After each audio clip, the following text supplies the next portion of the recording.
Hola amigos, esto es Música del Ático.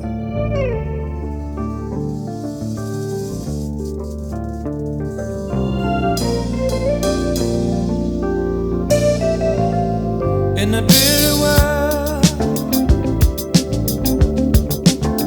that we're living in, it's fashionable to let nothing faze you.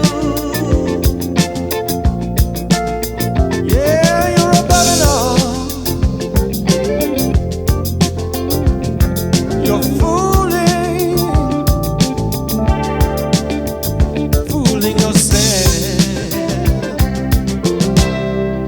You're living in a dream.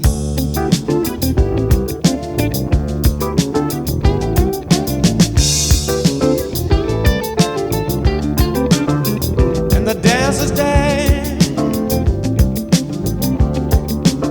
way above the floor, and the people are calling for more and more and more and more. Yes, you're above it all. You keep on fooling yourself. You're living in a dream. You're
living in a dream.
Bienvenidos nuevamente a Música del Ático. Arrancamos con un tema elegido acá por Agus. Y empezamos con una canción delicada, relajada. Sea Level es la banda y eso era Living in a Dream. Un grupo de estos que es difícil de catalogar porque en su discografía va mutando entre diferentes cosas, algunas texturas medio jazz funk, otras cosas bien de la West Coast de los Estados Unidos, pero también momentos del rock sureño, porque particularmente eran algunos de sus integrantes miembros de unas bandas fundacionales de lo que es el sonido del rock del sur de los Estados Unidos, como los Allman Brothers. ¿No es Ayor esto? Es muy AOR, sí, Yo lo AOR. siento muy Eeyore. Sí, sí, Y sí. ahí diste el pie con los Allman Brothers con respecto a que decía que algunos miembros medio que ya no se lo fumaban a Greg Allman en algunas cosas. Sí, Y empezar a hacer un sonido totalmente diferente. ¿no? sí, sí, mucho más distendido, en otra onda. Y bueno, miembros importantes como Jay Johanny Johansson, que es el baterista, y Chuck Leavell, que es el líder total de esta banda. Sí, y me parece que las...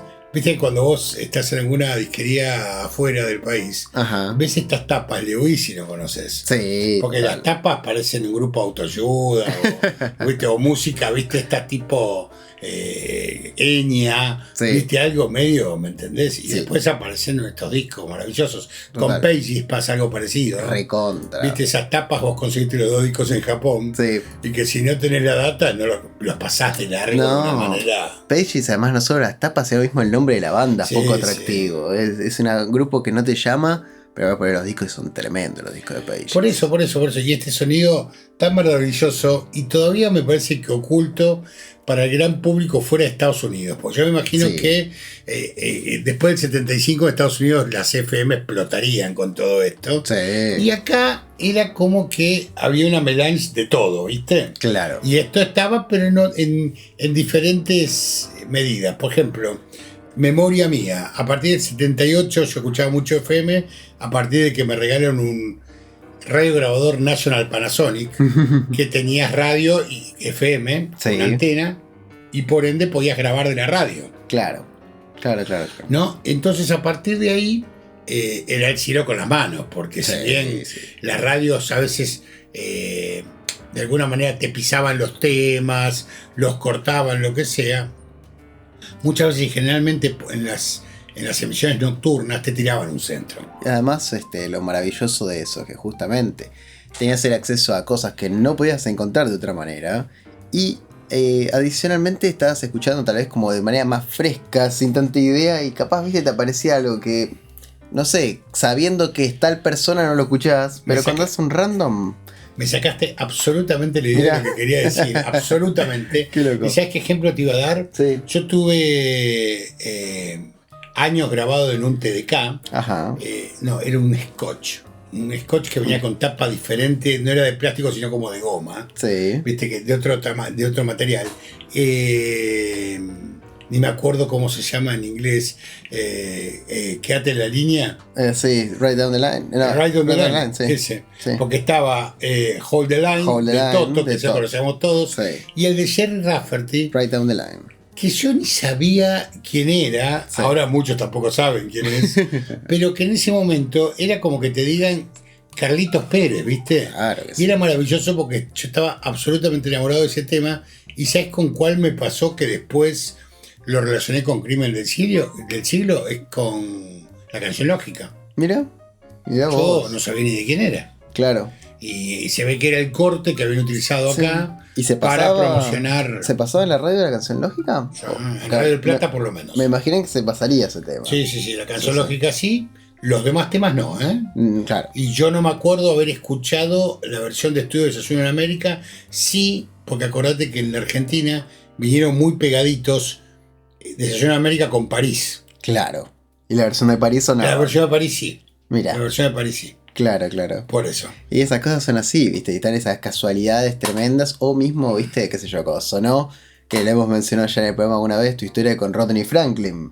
Una Bueno, canción claro. que no supiste durante décadas de quién era. Te diría más de 40 años. Mira, Más de 40 años. que la grabaste y Ni me quedó acuerdo, ahí. el tema que creo que se llama The Groove. No era The Groove. The Groove. The Groove. Y yo había puesto, porque habría escuchado algo Sí, una frase que diría. en el ritmo. Claro. Habría escuchado en el ritmo del tipo, Sí. jamás supe que era.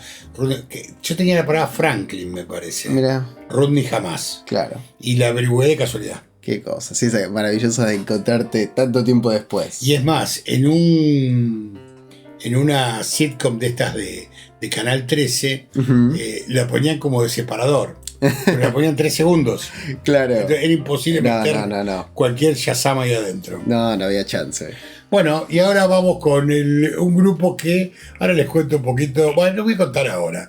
El grupo es Encuentro. Grupo Es un Encuentro. Grupo Encuentro. Yo conseguí, como si fuese guita de hoy, a 5.000 pesos el disco Fauno del Cielo. Y Sí. tenía un tema dentro de ese disco que lo utilizaban los milicos para una promoción de alguna propaganda de ellos. Mira. Y independientemente de lo nefasto de la propaganda, el tema estaba buenísimo. Sí. Ese disco lo compré y después de grande compré el otro disco de Grupo Encuentro, ¿no? Claro, Nuestro Hogar, el No, segundo. El que tiene el huevo en la tapa. Sí, sí, sí, sí. El que tiene el huevo en la tapa. Y vos sabés que, más o menos para acordarme, bueno, lógicamente los hermanos Ingaramo, pero después, por ejemplo, si vas a armar una banda vos, no le pongas Encuentro. Porque está. Y Grupo Encuentro, no Encuentro solo siquiera. Grupo Encuentro no le pongas porque hay un grupo de folclore de Entre Ríos que se llama Encuentro. En Corrientes, subidito ahí la Mesopotamia, un grupo de chamamé que se llama Reencuentro. Y después hay una agrupación vocal en el cual está Jorge van der Mole, Sí. que se llamaba Grupo Encuentro también. Mira. Así que muchachos, vamos con la música para hacer bien, pero bien original, El Zorro y las Uvas por Grupo Encuentro, el de Córdoba.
ese bajo tremendo era del señor César Franov. El saxo era de Oscar Feldman y ahí los teclados y alguna casita más era de los hermanos Ingaramo. Los músicos, perdón, iba a decir los músicos del centro. Mirá, Grupo Encuentro, segundo disco El Zorro y las Uvas. Es que después justamente varios pasaron a ser los músicos del centro. No sé ni por qué cambiaron el nombre. Porque estaba Feldman también, los Ingaramo. Y toda la creatividad que tenían para la música no la tenían para los nombres de los grupos. No, los músicos del centro es malo más que... A mí me resulta muy genérico. Sí. Yo me imagino que estarían jodiendo con algo. Ni les importaba ¿no? ponerse un nombre, No, nada. Era como de band, ¿no? Claro. ¿Qué nombre le ponemos?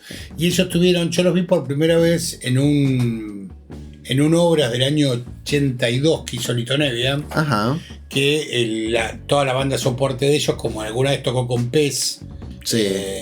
pero tiene un nombre con Pez la versión. ¿Qué decís? Algo ¿Pez de con La quién? Luz, ¿no? ¿La Luz? ¿Quién decís? ¿Lito Nevia con Pez? Lito Nevia con Pez era. ¿Era Luz? No, creo que se llamaba Lito Nevia y Pez. Es Rodar y era Lito Nevia y Pez, parece, sí. Bueno, No me acuerdo. creo que tiene un más. nombre. Bueno, no importa. En el disco que sacaron me parece que. El Lito Nevia era el Lito Nevia de los músicos del centro. Sí. Y creo que también en Llegamos de los Barcos él grabó. Ajá. Y también hay un disco en vivo de ese recital que fui yo y lo tuvo de invitado a Facundo Cabral, Claro. que cantó El Carnaval del Mundo, que es un disco que sacó Lito Nevia y Facundo Tapa Azul, que tiene un tema muy lindo que se hicieron ahí que se llama El Carnaval del Mundo. Sí. Y es un disco que no es feo disco, no es un gran disco, pero es un disco lindo. Y como recuerdo de ese día, cuando conocí a los músicos del centro, atrás mío había uno que le pedía todo el tiempo a Lito Nevia el oso.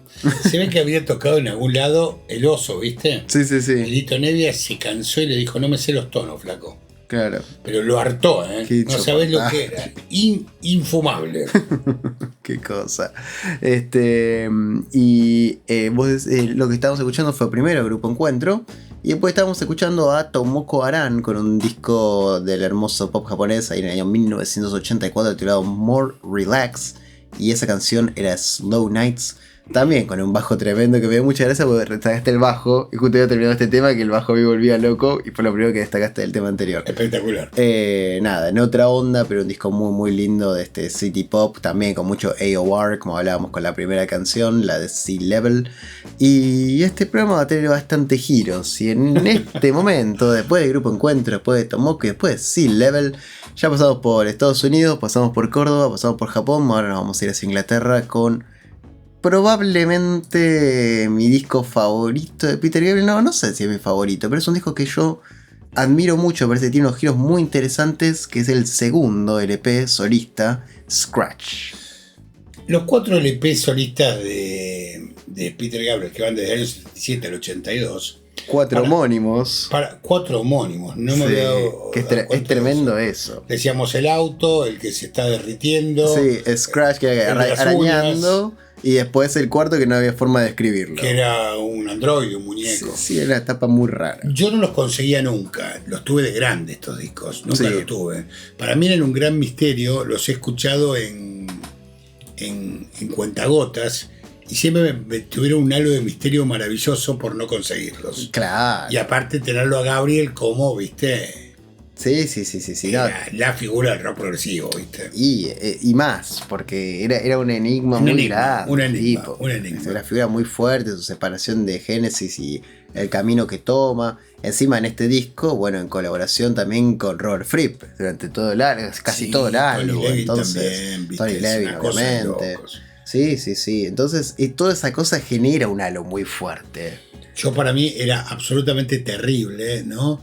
Por eso me resultó llamativo cuando yo escucho Salisbury Hill, que es un tema, si querés, Sí. pop, ¿no? Sí. Que no lo veía porque el misterio lo tenía yo en la cabeza. Claro. El tipo, es mentira, tenés razón lo que decís vos, era un tipo absolutamente enigmático, Sí. un tipo que Génesis siguió su gran camino, Sí. pero él hizo un camino totalmente oscuro. Total. ¿Me entendés? Total. Entonces lo que pasa es que me parece que en la discografía de Gabriel, además de no ser regular, también tiene que, viste, por ejemplo, ¿cómo explicarte? Con Sledgehammer o con Big Time, Sí. es medio como que edulcorás como que el tipo y después tenés los discos, viste, de los Sí. 80 y los 90 recontra oscuros, ¿viste? Lo que pasa es que en un momento creo que él pecó un poco de siempre mantenerse moderno. Y entonces eso creo que afectó también hacia la percepción, porque tenés algunas canciones que como que no terminan de pegar en la onda y le sacan la fuerza al disco. Por ejemplo, que es un gran tema, Shock the Monkey, le quita un poco el halo fuerte que tiene el disco y le mete algo new wave bailable arriba. Es un temazo, pero como que quiebra un poco la Sí, atmósfera. a mí me parece, yo te redoblo de apuesta con lo que acabas de decir. A mí me parece que él siempre quiso ser distinto. Total. Que lo logró y Sí. lo logra, pero que a veces esa cosa de ser siempre novedoso, me Claro. parece que es un arma, es una trampa. Y a veces sí. A veces genera cosas increíbles y en otras terminas chocando con algo en el camino. Porque yo cuando lo vi en Amnesty a Gabriel en vivo, Hmm. se me salió la mandíbula. Claro. No podía creer lo No, que no, estaba que habrá viendo. sido eso. Me parecía algo impresionante. Y aparte acordate que Gabriel toda la vida fue muy visual, Sí. ¿no? Sí, Desde las siempre. coreografías que siempre armó con su banda, Sí. muy visual. Y vos sabés que después eso no se traduce en los discos. Sí. Esta es la realidad también. Entonces el Gabriel en vivo siempre fue demoledor. Y cuando vos vas al disco, a veces no te encontrás con lo mismo. Te encontrás a veces con una atmósfera a veces un tanto tediosa. Claro. No es que estás incómodo como te pone a veces Fripp, Sí. que sabes que te incomoda desde otro lugar. Claro. Acá me parece que a veces es tedioso, a veces, perdón Peter, pero a veces es medio aburrido. Sí, sí, sí, ¿Me sí, sí, entendés? entiendo. Y bueno, este disco en particular me parece justamente termina siendo el menos popular de esos primeros y también con sentido por el hecho de que es medio como justamente esta colaboración con Fripp termina llevando a un terreno muy raro, muy versátil y no tanto de algo que le encanta a Gabriel los otros tres discos, que es más como un concepto que se elabora a lo largo del disco. Y este es más como que va por todos lados. Tenés un tema como Mother of Violence, que me parece que es la canción más Genesis que hizo desde que se fue de Genesis. Y que es un tema precioso, que es una pena que no haya hecho más cosas así. Y después tenés una canción como la DIY, que es una locura de Y. Es tremendo. Y ahora vamos a escuchar una canción que justamente fue escrita por Robert Fripp. Tiene mucha correlación a la vida de Robert Fripp. Y bueno, vamos con Exposure.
de esa manera estaban sonando por un lado Exposure de Peter Gabriel y saltamos hacia otra sensación también algo lejana a la realidad ordinaria, pero tan conectada, cuasi delictual por Masacre.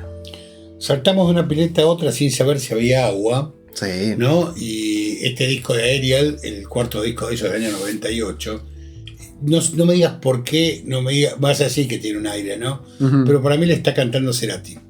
Tiene una cosa así. Esa cosa muy, ni siquiera Soda Stereo, No. muy Cerati, ¿viste?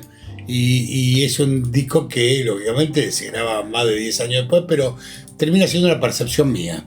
Ni siquiera me detengo claramente en la letra me parece una locura, me parece buenísimo y me parece que Wallace cantando Sí, es de divino. una manera gloriosa, ¿no? Este- Y esa psicodelia que en este cuarto disco está, que me parece mucho más interesante que lo otro. Pero estoy hablando nada más como melómano. Los Sí. fans de Masacre, que a lo mejor le hicieron la vida un poco más sencilla a su música, a lo mejor les gusta más lo otro, Sí, ¿no? sí, lo más hardcore, lo más palo, Sí. sí. Pero no, esto es precioso y además esto es muy apropiado para la época y para el feeling que vos describís, pensando en el 98 y el auge del rock sónico, ¿no? Y toda esa Sí, movida sí. que tiene mucha correlación y que esto no va lejos del feeling que evoca, no necesariamente el sonido, literalmente, pero sí el feeling. Se me viene a la cabeza Disco Estéreo de Soda Stereo o Sueño mismo Estéreo. Sueño Estéreo, perdón, y tenía Disco Eterno en la cabeza. Un disco eterno. Sueño y también Dínamo, es decir, como esa sensación que construye definitivamente lo tiene esto. Está bueno lo que decís, porque es medio como que toman la posta. Y acordate que los 90 probablemente es una de las décadas más llanas de nuestro rock argentino. Ujú. Y cuando escuchás Babasónicos, escuchás este disco de Masacre Mm, y algunos más, te das cuenta que lo que hay que hacer es saber buscar. exactamente. Saber buscar. A lo mejor el patrón de las bandas más populares Sí. no responde a nuestro gusto. Claro, ¿Me entendés? claro. Esa cosa del rock chabón que Sí, sí. se metió mucho en los 90, producto de la banda del 80. Sí, una evolución en parte de todo eso. Totalmente. Pero sí, no, para mí la década de los 90, justamente, si uno indaga, pues los 80 lo mismo, si vos no indagás, decís, todas las bandas querían imitar a los abuelos de la nada y Sí, listo. sí. Un saxo en el medio o virus. Y ya está. Lo que marcó Charly García y listo. Claro. Entonces, los 90 Sí, tienen eso igual es muchas minimizar cosas. el Me parece el los- movimiento, ¿no? y los 90 se pueden minimizar de esa misma manera, Sí. pero en realidad hay mucho más. Igual creo que la paleta de colores del 80 es muchísimo más amplia. Sí, es más amplia, sí. Pero Entiendo, los 90 también son- entiendo dónde apuntás. son muy amplios. Entonces, si indagás, hay cosas muy buenas y mismo en estos discos de Masacre, porque el álbum anterior, Juguetes para Olvidar, era totalmente diferente y también es un discazo. Sí, igualmente pensé a través de una frase que me dijiste en unas charlas que tenemos y me dijiste, la música, el rock tiene que ser al frente, rebelde y provocador y al frente, y muchas veces la postura de alguna manera está por encima de la música o junto con la música, ¿no? Sí. Una idea así me tiraste vos. Sí, Y sí. yo lo estuve pensando y me pasa, por ejemplo, con Ricky Espinosa. Sí. Yo nunca puse un disco de Ricky Espinosa. Ujú.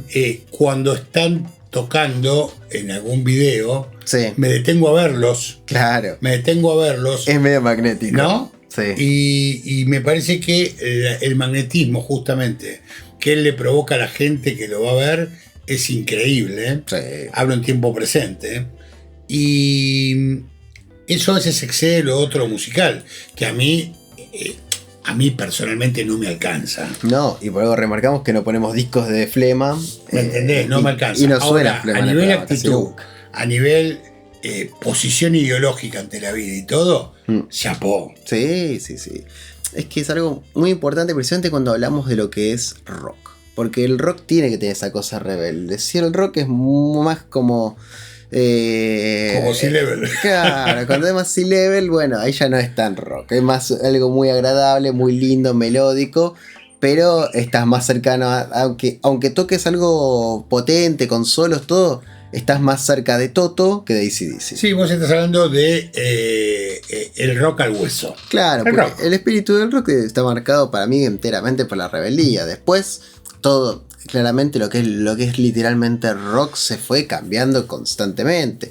Todo movimiento artístico a lo largo de la historia se considera que dura como mucho 1 año y medio, 2 años. 2 años, sí. Y después Pero ya aparte de la es cosa, otra ¿dónde cosa. quedó el rock de Chuck Berry? Claro. O de Little Richard. Sí, el rock and roll y después se pasó al rock y después, bueno, todo se muta y por algo que los Beatles es una carrera de ¿cuántos? 8 años desde que grabaron el primer disco, 7 años, entonces es que nada dura. Vos sabés que cada vez que nombramos Beatles ahora para hablar de ellos, Ajá. no puedo disociar de Beatles con lo que dijo Sergio Reutemann, que no descubrió la pólvora, pero fue algo muy fuerte, cuando dijo, si vos te pones a pensar, fueron 8 años de carrera Sí. y es una melodía tras otra, Sí, como diciendo, no lo podemos analizar. No analicemos.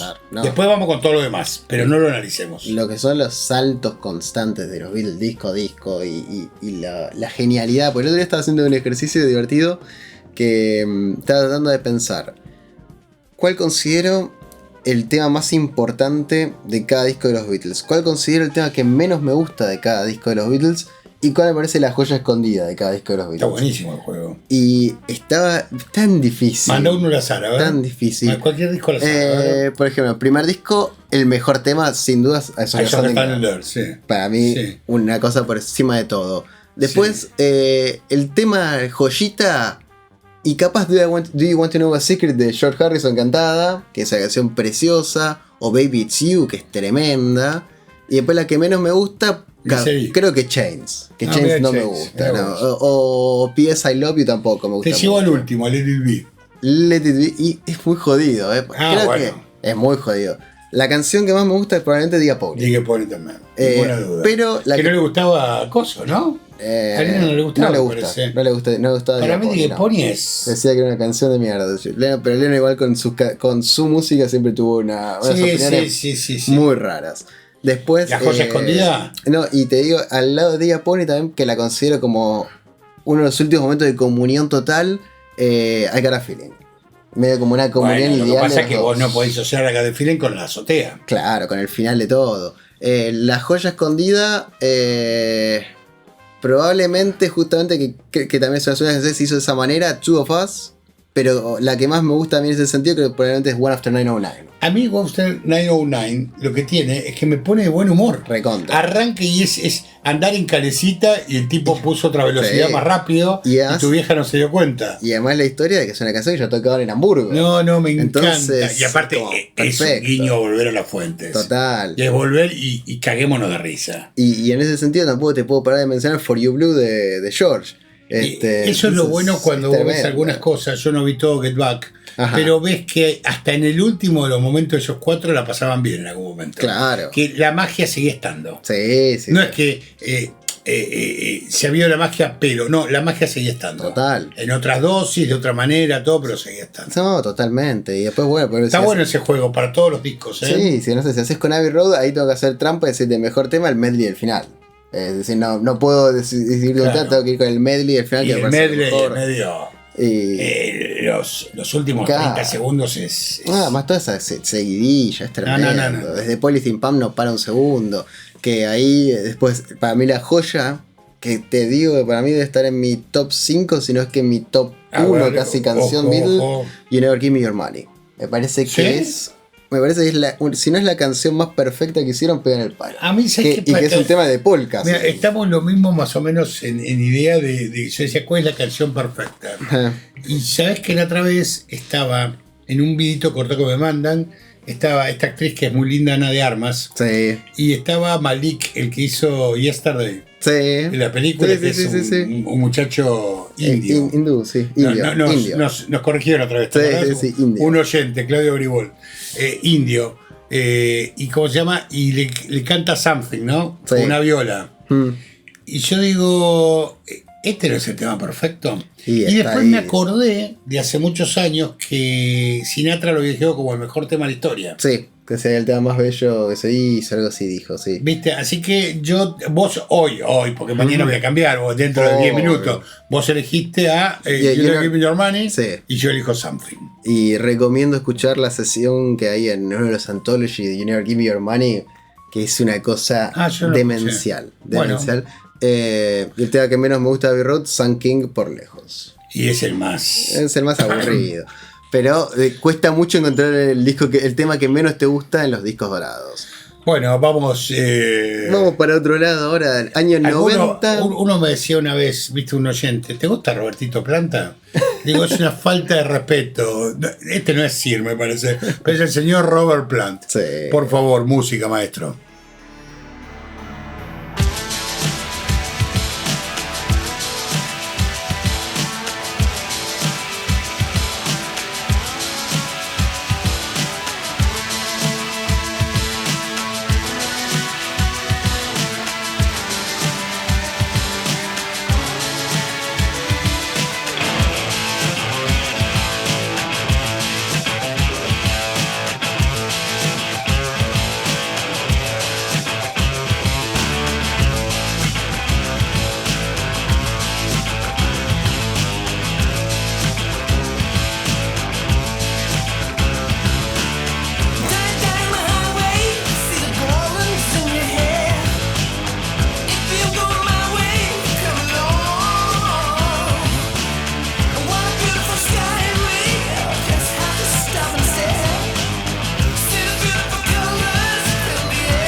Camino por la calle y no comprendo lo caro que es vivir en libertad.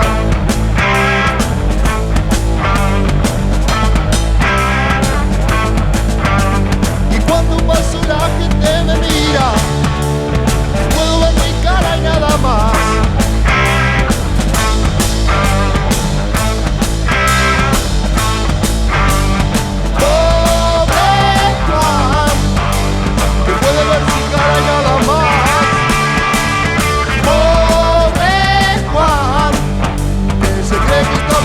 De la paz.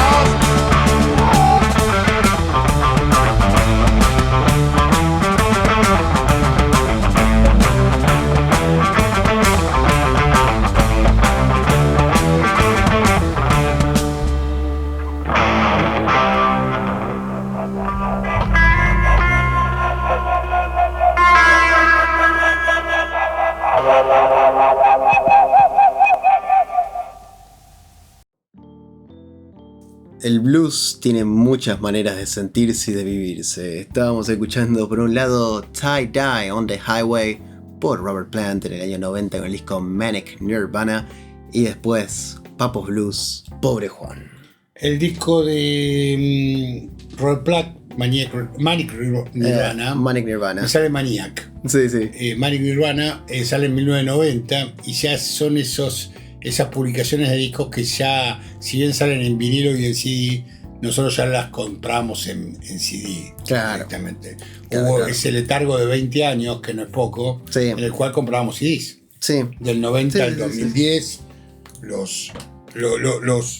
los sentimentales o los que veíamos otra cosa. Ujú. En mi caso era por sentimentalismo puro, no vendimos los discos, Sí. empezamos a comprar CDs, ¿no? Claro. Para ustedes es muy difícil entenderlo porque ustedes nacieron en una era digital ya. Pero para nosotros, los primeros CDs Sí.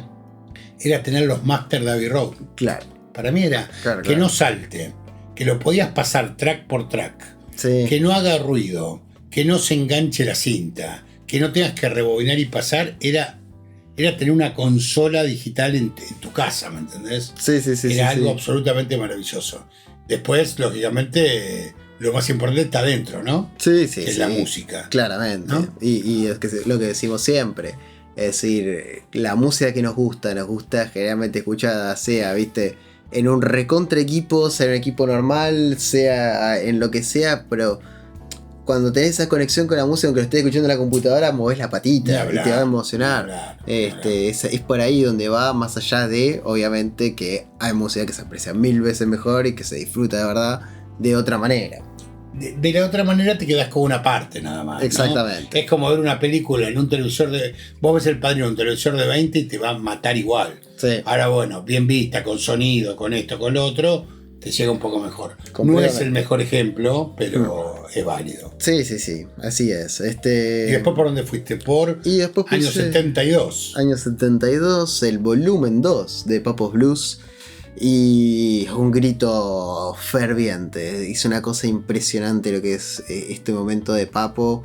Estos 3 primeros discos que son, para mí, la máxima representación del rock hispanohablante y en América Latina.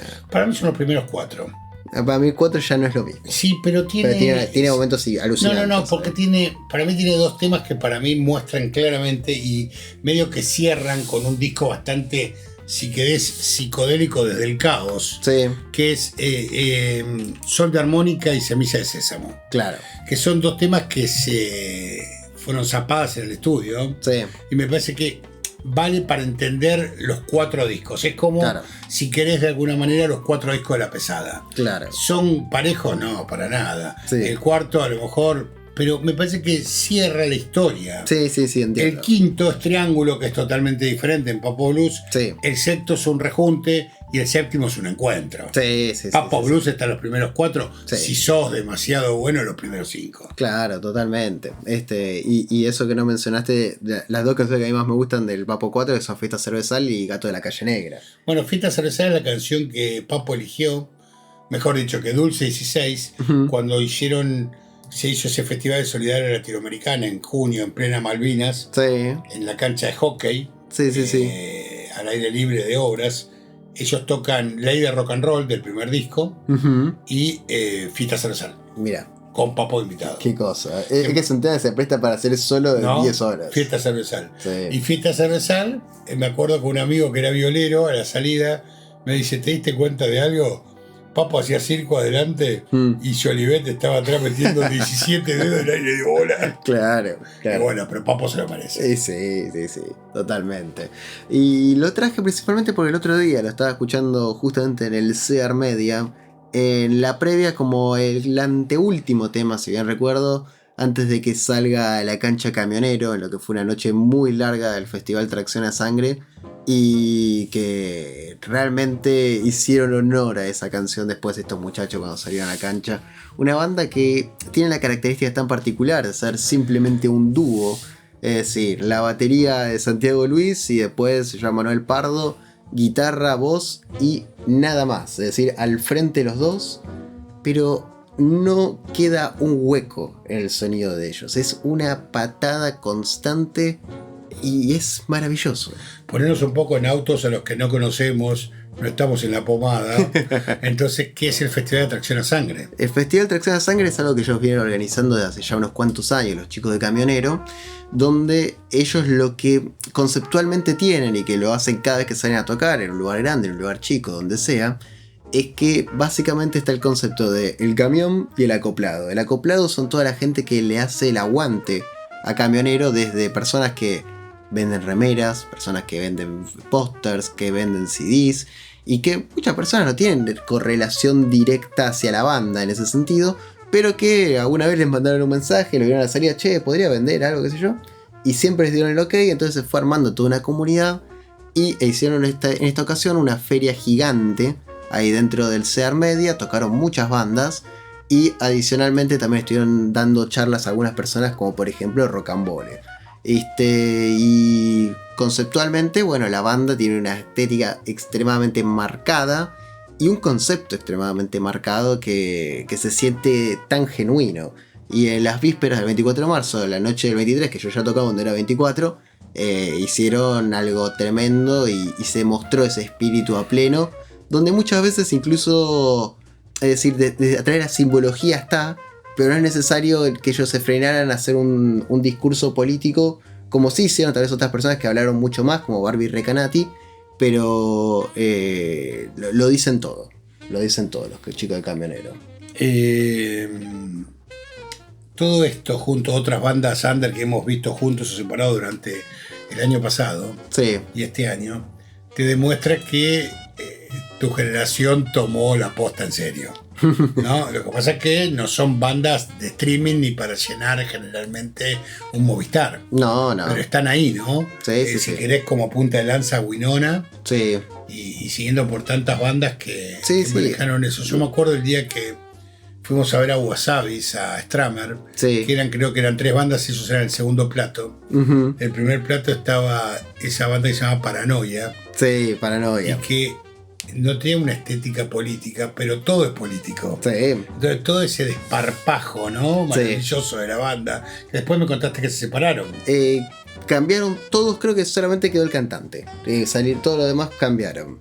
Pero sí, es una banda era una propuesta maravillosa. En ese momento era impresionante. Era una propuesta, pero... Sí, totalmente. Y sí, la verdad que es una generación mucho más abierta a decir las cosas que tal vez la generación anterior o hace 3 generaciones, ahí comenzó el 2000 si querés, que eran de otra manera, era más neutral todo y es otra forma. Y me parece que en un momento había mucho odio, después hubo mucho, primero había mucho miedo, ¿no? Sí. Pero primero después odio y había recién como gente muy dolida que por claras razones. Sí. Y después en medio como que salió esta apertura maravillosa, que no solamente estoy hablando de la extracción de la ideología, pero la ideología es todo. Es todo esto LGBT, toda esta cosa de con nosotros está todo bien. Sí. ¿Me entendés? Y me parece que artísticamente es un golazo eso. Y a mí te juro que me pasó pocas veces de sentir una fraternidad tan grande como en este festival entre la gente. Como que había una cosa muy unida, muy genuina. Y que cuando había alguno que se estaba, viste, ya hinchando, ya lo frenaban. Lo frenaban. Todo el mundo saltando, todo el mundo golpeándose, todo. Pero cuando había uno que se zarpaba un poco, decir, viste, una cosa de cuidémonos entre todos de verdad. Vamos con un poco de Camionero para que vean cómo suena esto.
De esa manera rugía el camión.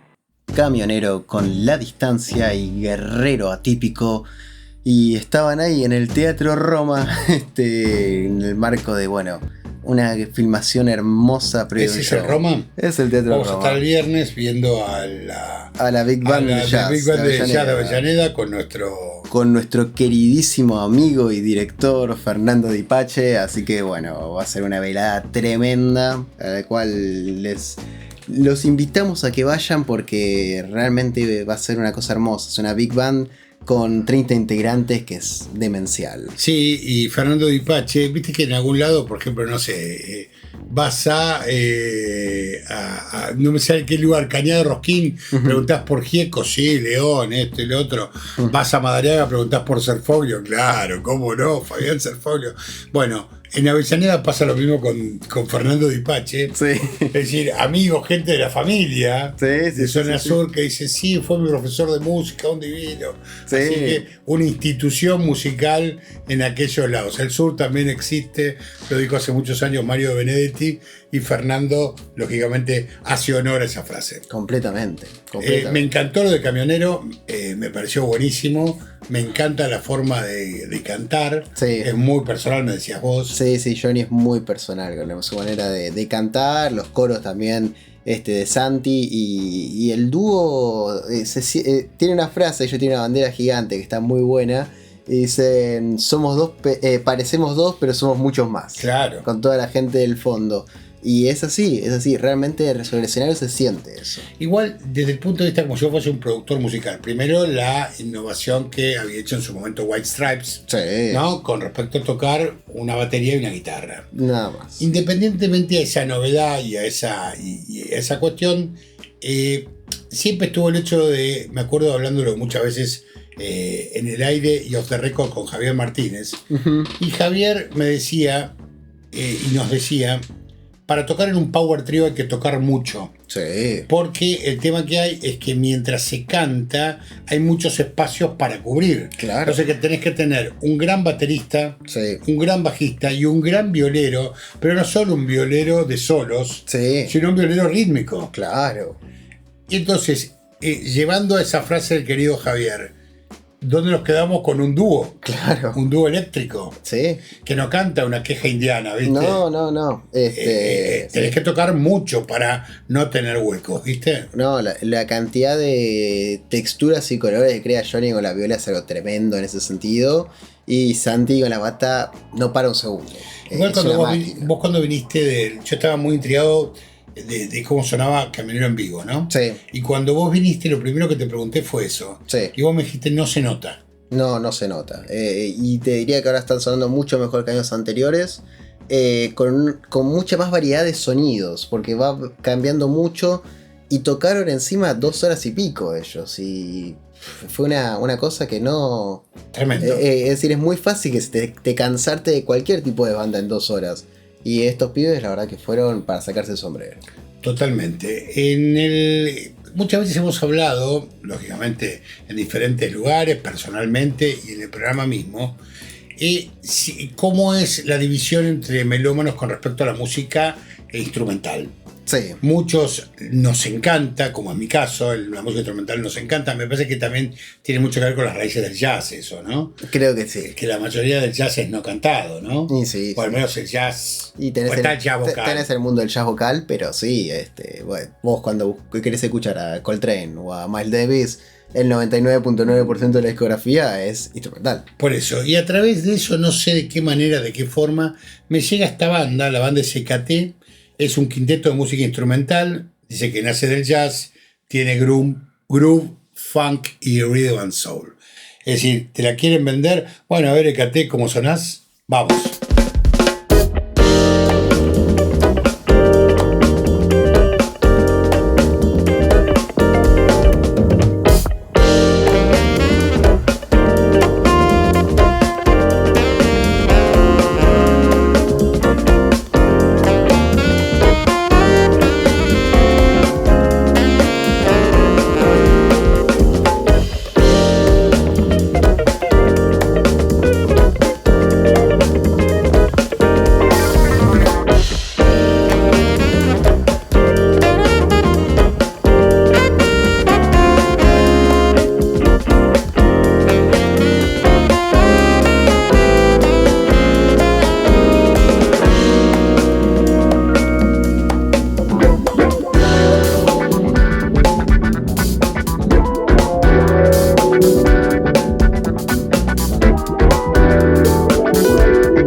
Otra textura más para el programa, eso era Lanchero por EKT del disco 1686. ¿Qué habrá pasado en 1686?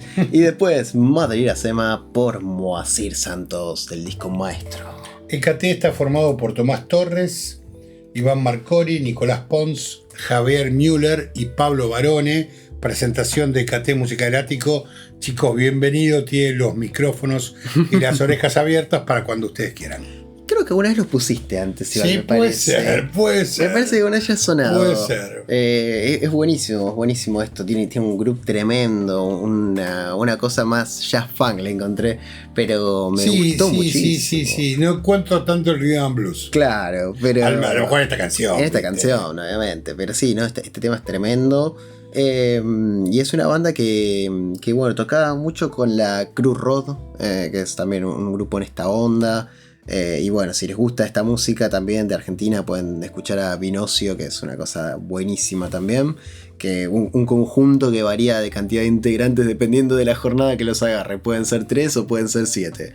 Así que nada, espero que les esté gustando este programa. Y adicionalmente, bueno, Moacir Santos, un músico con una búsqueda muy marcada por la música de Brasil, obviamente, pero también algo muy yacero.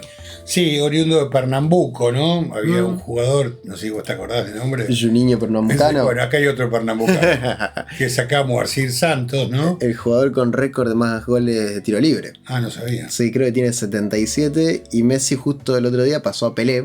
Y tiene que 71, Mirá 70. vos, mirá qué dato, ¿eh? Sí. Moacir Santos, no sé cuántos goles de tiro libre tiene muchas canciones, ¿no? Músico de Baden Powell, de Wilson Das Neves, de Bolasech, Sí. de toda esa gente ahí dando vueltas. Esa música a veces nordestina, que le tenés que buscar el oído a esa música, ¿no? Y además que juega mucho con el lloro, ¿viste? Que es como otra onda. Y el no jorró a veces. Total. Entonces cuesta a veces. Sí. ¿No? Pero bueno, ahí Moacir es una institución que se nos fue de gira hace unos 20 años, pero su música revive acá. Es música de Es música de y también quería remarcar de Moacir que tiene un disco que se llama Coisas, Sí. que es de la década del 60, que es tremendo ese disco. Es un disco muy, muy interesante.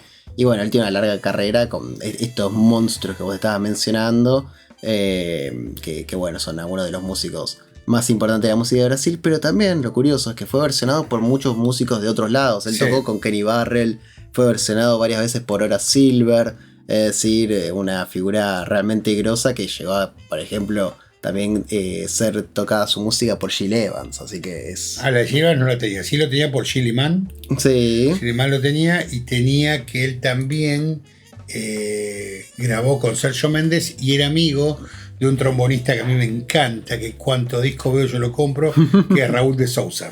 Ah, sí. ¿No? Sí. Así que yo creo que él también agarró esa época maravillosa de los músicos de jazz enamorados de Brasil, Claro. ¿no? Sí. Me pasaron un disco, o no me acuerdo si lo traje o no, de Herbie Mann, que la tapa era absolutamente horrorosa. Y cuando vos dabas vuelta había una tabla de surf y Herbie Mann en zunga.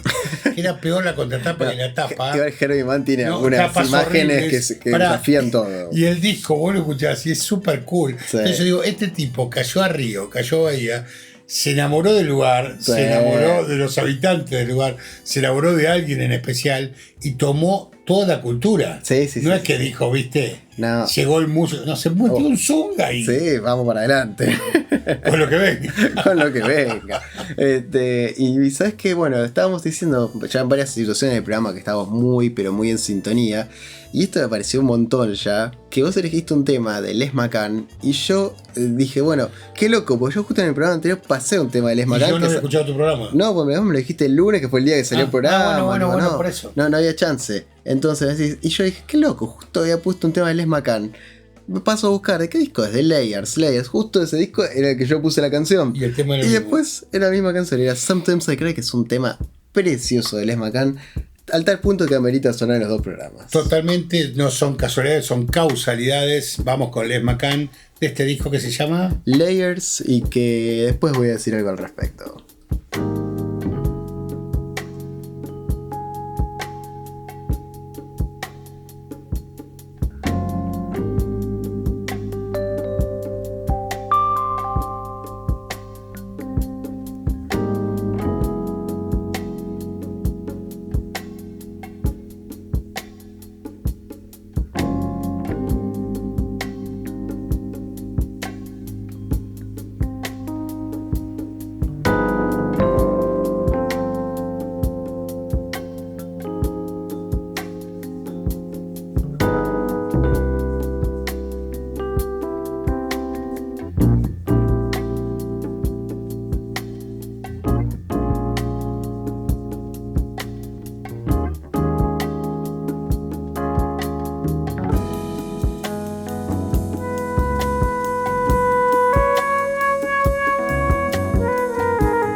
De esa manera sonaba el disco Layers por Les McCann. Esa canción se titula Sometimes I Cry. Así comenzaba el disco y es un feeling tremendo. Tremendo, tremendo, absolutamente tremendo. El disco es muy bueno. Sí. Este tema me parece que pica en punta. Y sí, este es el gran tema del disco, ¿No? me parece. Un lanzamiento de Atlantic Records. Y que yo remarcaba la otra vez en mi programa que la portada, sabes que yo no puedo evitar pensar en HAL de Odisea del Espacio. En la máquina de preparación. La veo y literalmente ese punto rojo lo asocio ¿Y de qué año inmediatamente es este a disco? eso. Este disco es, si bien recuerdo, del año 72, creo, 72 o 73. Pero, ¿Y Odisea de cuándo es? Y Odisea No, creo que 70, es un poquito anterior, debe ser 69, debe ser 70. 68, 69, sí. Me parece. Sí, a porque mí. las malas lenguas dicen que tomaron de ahí las Sí. imágenes para después reconstruir la llegada a la luna de los Sí, estadounidenses. 68, ahí me fijé. Ahí, y 69 la llegada a la luna. Y 69 la llegada a la luna y 69 que me parecía que tenía que ser posterior a la película Space Oddity de Bowie. ¿El director más importante de la historia? Uno de... ¿Top 5? Y Top 5 parece que sí. Kubrick es una influencia demasiado grande. Lo que pasa es muy que también importante. cómo influenció en la cultura, en el cine y en la cultura pop en general también Hitchcock, ¿no? Y claro. Hitchcock, cada película que aparecía, viste, era tremendo, y Sí. aparte cómo innovó un montón de técnicas y aparte cómo abordaba temas Sí. que eran tabú para esa época, viste. Sí, Porque sí. acordate que hacer Psicosis en esa época, porque Psicosis no es el monstruo de la Laguna Negra, Sí, ¿viste? sí, Es- totalmente. No, es otro tipo de peso y otro tipo de tensión y un montón de cosas que las retratan muy bien en la película Hitchcock, de toda esa historia. Y después, bueno, tenés un montón de directores absolutamente basales y con una influencia inmensa, desde Fellini hasta mismo Akira Kurosawa. Tenés un montón de directores que fueron marcando y dando escuela. Que bueno, nada, hacer un podio es muy, muy difícil. Sí, estás nombrando directores que a lo mejor, ¿cómo explicarte? Porque a veces cuando uno opina parece como que es irrespetuoso con los demás y es nada más que una opinión. A mí me gusta más Alan Parker que Fellini. Sí. ¿Entendés? Fellini, yo me acuerdo que vi, Spinetta había dicho que la película que más le gustó fue Amarcord. Ajá. Y yo la vi con unas ganas, imagínate. Sí. Es una película que está bueno, retrata la guerra, o si querés, algún año después en la posguerra, Sí. de un pueblo en Italia. Está muy bien los personajes, todo. Pero no me... Sí. También el cine es como la música, te llega o no te llega. Y claro. Y yo cuando Alan Parker hace fama, Expreso de Medianoche, Sí. The Wall, Sí. ¿viste? Mississippi en llamas. Sí. Me parece que era una época terrible. Después la otra vez estaba pensando en Brian De Palma.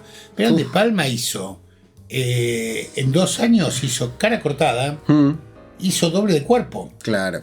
Y dos palos totalmente. Pero totalmente distintos. diferentes. Sí. Totalmente diferentes. Y así, y Cronenberg hizo Scanners y después Uf. hace La Zona Muerta Sí. y termina siendo La Mosca. Sí, y después, no sé, tenés estas figuras que además, que para mí por eso que quería destacar destacar a Kurosawa, por ejemplo, que fueron basales como para marcar la técnica y el Sí, cambio de eso todo. sí. Porque- Cuando vos ves Ran o Los Siete sí. Samuráis, ¿viste? Decís, O, por ejemplo, Fritz Lang con el impresionismo Sí, alemán bueno, abrió eso- una puerta, ¿viste? eso Que ni vos decís, hablar. o Tarkovsky, Eisenstein, hay tantas figuras, ¿viste? Que vos decís, medio que tuvieron el efecto a los Hendrix en la música, bueno, en el Sí. cine. Y sabes quién es alguien que yo amo y que nunca lo van a reconocer porque el tipo lo que siempre hizo fue filmar barato y efectivo. Corman. Lo que Claro. pasa es que Corman tiene de 100 películas, tiene 90 películas que son para divertirse. Sí. Y a lo mejor para recomendar a tu primo friki nada Claro. más. Pero es válido también Corman.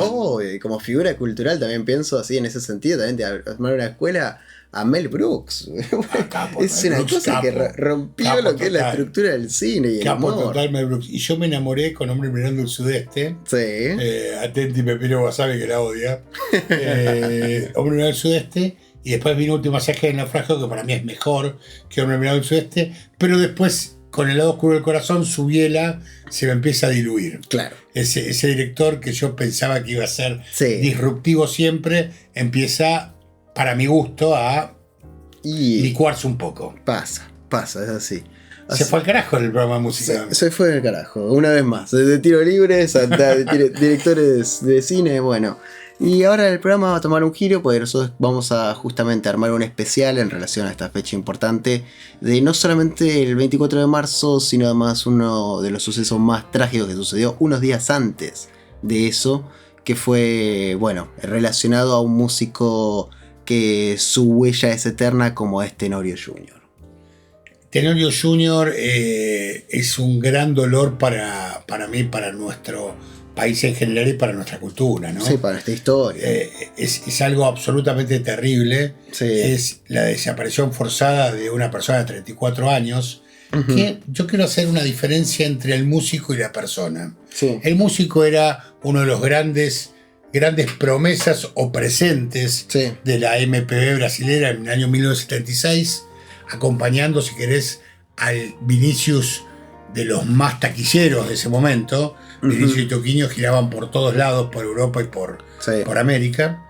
Y él era el pianista, ¿no? Sí. Era medio como el gran solista de esa banda. Y que en ese momento además estaba acompañando también a Milton Nascimento, a Gal Costa, un montón de figuras importantísimas. Tocó con Elis. Sí. Viste, era medio que él uno de los grandes pianistas de Brasil.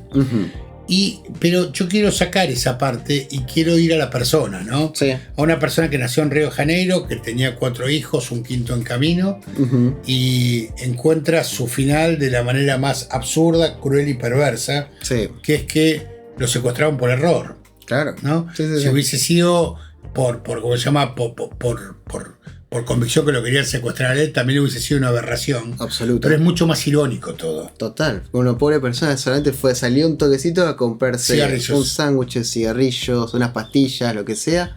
Y que bueno, nada, desapareció literalmente y una historia trágica que recién en septiembre del año pasado se confirmó su cuerpo. Sí. Es decir, y en Benavides, en un cementerio, había estado en un rosario común. Y vos sabés que el gran tema de Tenorio es que además, si vos me decís, era una época que todavía no, la dictadura no estaba, pero estaba, evidentemente estaba. Sí. Más claro que esto imposible.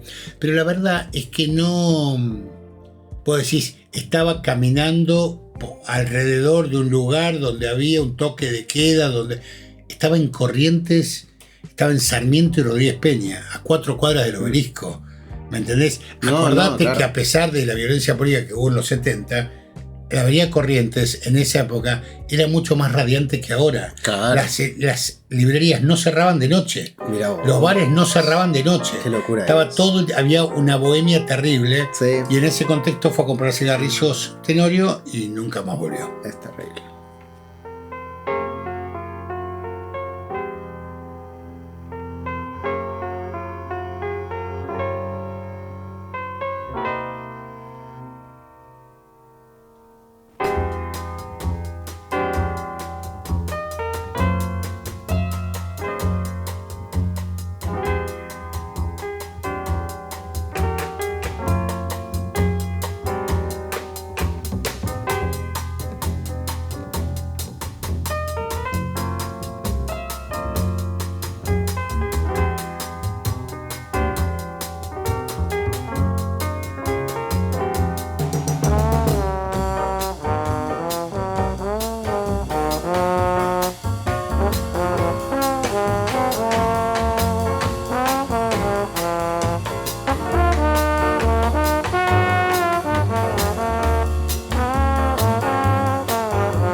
nacido el 4 de julio de 1940 en el barrio de Laranjeiras, en Río de Janeiro, Tenório Jr.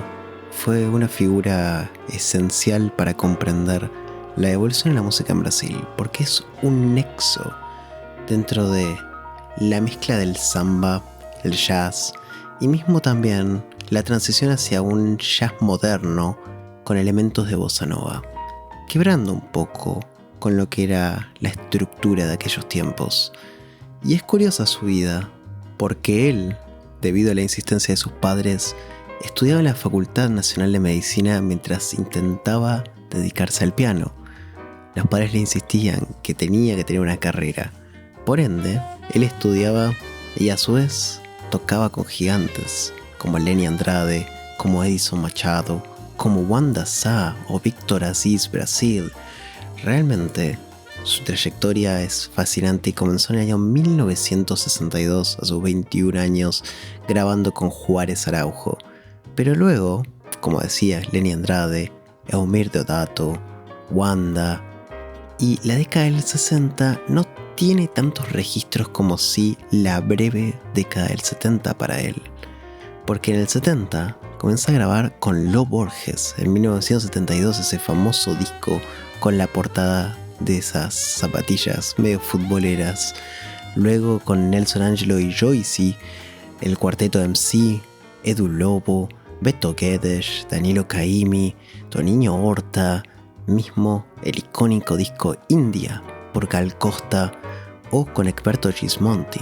Estamos hablando de algunas de las figuras más importantes de la música de Brasil, y un año previo a su fallecimiento graba con Nana Caymmi, con Egberto Gismonti nuevamente en el maravilloso Academia de Danzas y Minas de Milton Nascimento. Para el siguiente fragmento nos acercamos a la calle Rodríguez Peña al 320, la esquina con la calle Sarmiento y con la avenida Corrientes en la ciudad de Buenos Aires, pleno microcentro, pleno corazón porteño, y el último lugar donde se lo vio con vida a Tenório Jr., quien estaba parando ahí junto a Vinicius de Moraes y Toquinho. Y bueno, ese trágico día, el 18 de marzo de 1976, donde dejó una nota que decía: voy a comprar cigarrillos y un remedio, ya vuelvo.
Bueno amigos, buenas tardes. Marzo del 2026 se cumplen 54 años de la desaparición física de Francisco Sequeira Tenório Jr., pianista maravilloso de Brasil, acompañando a Vinicius de Moraes en esa gira fatídica de marzo de 1976. Exactamente, estaba parando en este mismo hotel y el último registro que hay de él es saliendo de acá, yendo a comprar. Algunas personas dicen un sándwich, otras personas dicen cigarrillos, una farmacia, pero ese fue el último momento de este maravilloso artista que trágicamente, bueno, fue una de las tantas víctimas de los hechos sangrientos que pasaron durante la década de los 70 en Argentina, donde hay que tener en consideración que fue días antes del famoso golpe de Estado del 24 de marzo. Sí, nadie pensaba y nadie avisoraba en ese momento que el 17 de marzo de 1976 iba a ser la última vez que el grupo de Vinicius y Toquinho iba a tocar en Buenos Aires. Sí. 17 de marzo de 1976 en el Gran Rex, un teatro a pocas cuadras de acá, estamos en pleno centro porteño. A una cuadra de la avenida Corrientes. Y a 5 cuadras del Obelisco más o menos. Sí. Así que el último registro que se tuvo fue de Junior Tenorio Junior, dejando una nota a sus compañeros, a Toquinho, que estaban parando acá, refiriendo que iba a comprar cigarrillos y un remedio y volvía, nunca más volvió, y ahí después empezó el periplo de Vinicius en la búsqueda de su amigo y de su acompañante musical.